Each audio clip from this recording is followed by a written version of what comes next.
I'm in my zone. Hey, this is Zero at ReviewZoneHD, and I'm bringing you guys a review for Need for Speed Hot Pursuit, which is going to be the 16th title in the Need for Speed series. It was released in November of 2010. While I was looking up for the information for this arcade racer, I noticed how great of reviews it received overall when it first released, and also how many awards it won as well.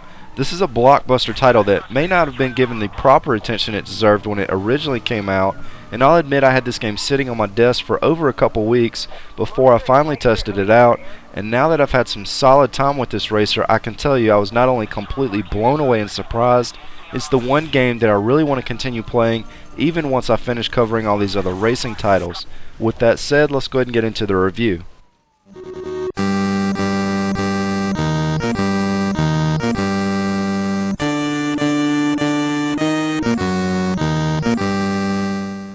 The reason I say I was surprised is because my first hour with this game involved some general warm-ups and tutorials racing across some of the more uninteresting tracks found on the title.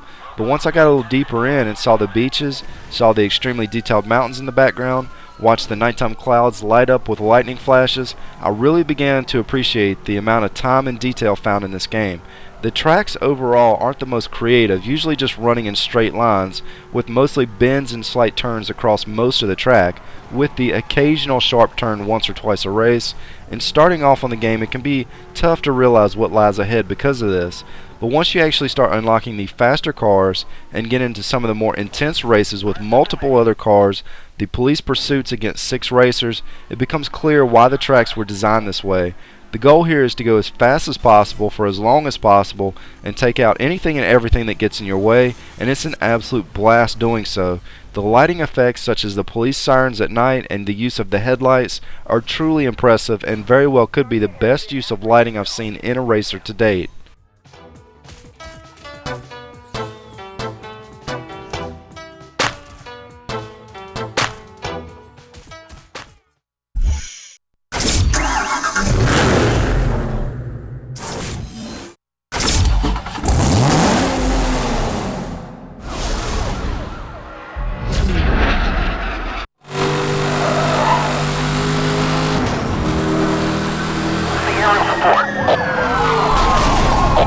Air support is heading up. You should be there shortly. All units, we are reading a disruption. While I had to warm up to the graphics, the sound was a completely different story. When you pick a car and hear it crank up, it sounds like the car is just going to burst out of the TV and smack you in the face.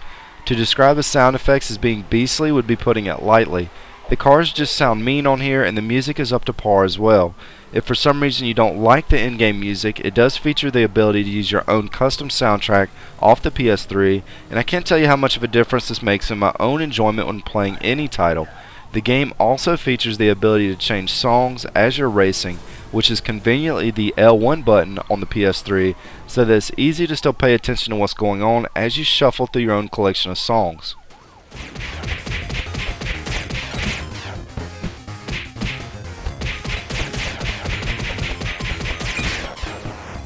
This is the first title I've played in a long time that I had just as much fun playing it offline as I did online.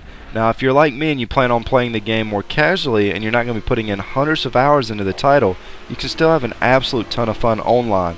This is also a game that even if you don't have a lot of other friends that are actively playing, it's still worth checking out the online portion as the matches get in and out quickly, and if for some reason you're not doing that well and manage to crash completely out of the race before it's over, it's still a lot of fun just spectating the action. The crashes rival Burnout Paradise for which one is more fun to watch, as glass shatters and cars flip off the track in very cinematic fashion on here.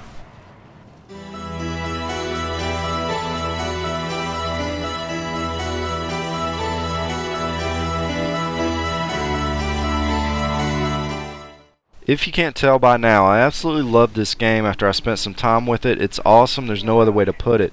The handling took a bit of an adjustment to get used to as the cars were definitely set up for fast-paced arcade action, but by the second day I was cutting corners and drifting with the best of them.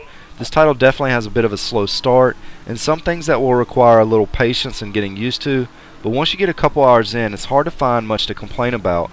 The racing and cars for the most part felt balanced, and even playing cops versus racers online felt both sides had enough weapons and counter weapons to make it an even playing field.